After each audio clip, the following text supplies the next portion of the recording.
Hi. I'd like to share with you something that I've just recently discovered.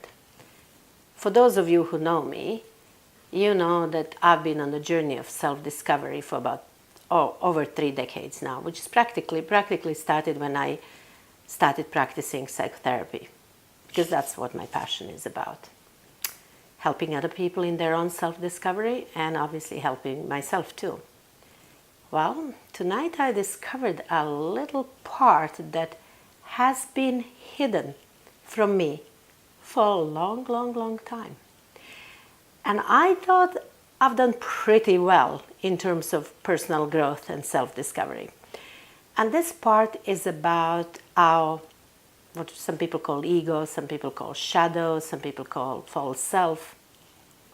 I've always called it a reactive self because it's formed in our early lives as a reaction to the emotional wounds inflicted on us. So, you know how most of us who are committed to becoming better versions of ourselves do try to remain conscious of our unhealthy traits, and they're usually easily recognizable, such as, you know, my ego, my shadow self is all about being needy, so when I'm needy, I pretend I don't need anyone, or I am so brave, presenting as so brave, but deep down I'm really scared, and I'm anxious, so I have to control people. All of those traits are very easily recognizable as unhealthy, right? So in a way, it's once you recognize them as unhealthy, it's easier to work on them. But what do you do, pardon me, with a trait,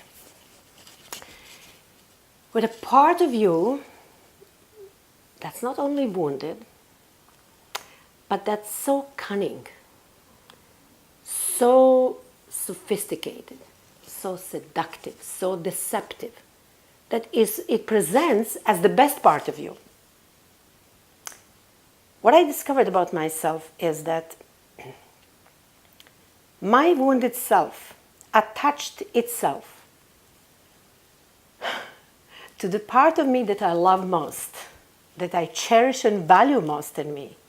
And that's my genuinely noble and generous and caring and kind nature, selfless. All those values I've always held in high regard in terms of me, and always consciously made an effort to cultivate, because I recognize them as my true self. And while I've been fighting some demons, especially lately, because life has lately presented lots of difficulties for my family, I have to tell you that.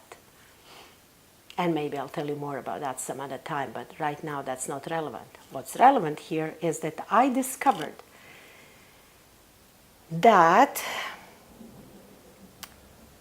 wounded part of me that attached itself to the most caring and the most beautiful and most honest part of me, most noble part of me, has presented as that.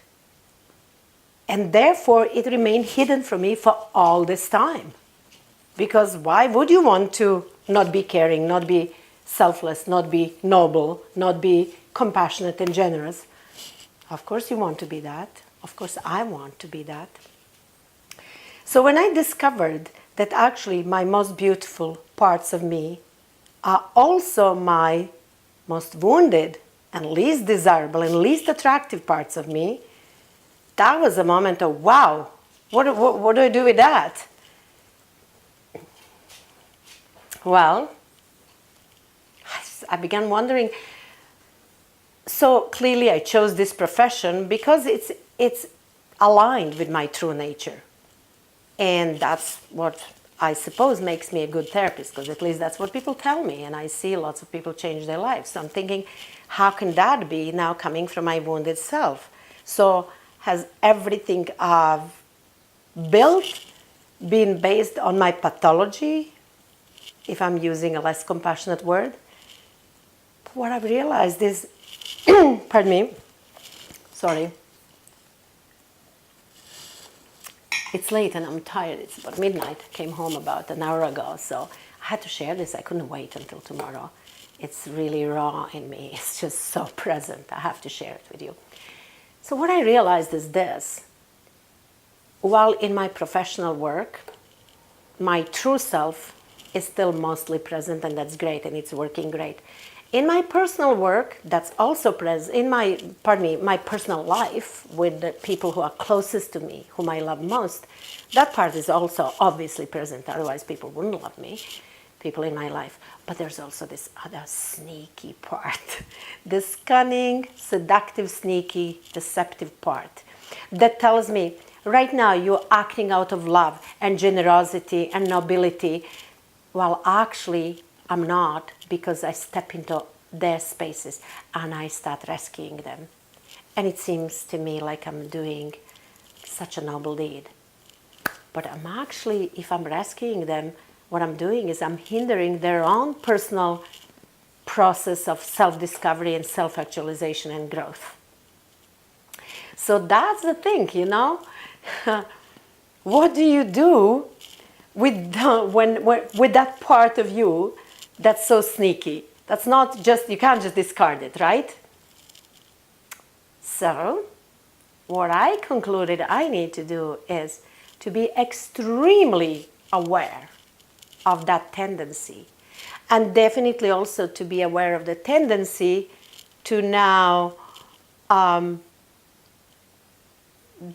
be too hard on myself and start thinking, oh, is that all false? No. No. I'm going to hold on to my truth that I know. I know who I am. I know I am noble and selfless and generous and kind and caring. I'm going to hold on to that, but I'm going to be monitoring for the signs of the ugly twin sister of this beautiful part of me. The part that wants to rescue people, and it seems so great, and it's not at all. It's very self-serving, actually. If anything, it's harming those around me. So I'm going to be extremely mindful, extremely aware of that, and I'm not going to promise that I'll never do that and act out of my unconscious wounded part, because that would be really dishonest and unrealistic. But I bet you it's going to present itself a lot, but I bet you I'm going to act out of it far less. Well, in fact, I'm really, really curious and very excited to find out what unfolds for me from now on after this discovery. And actually, I'm looking forward to sharing it with you, so stay tuned if you're interested. There'll be more of this. Ciao.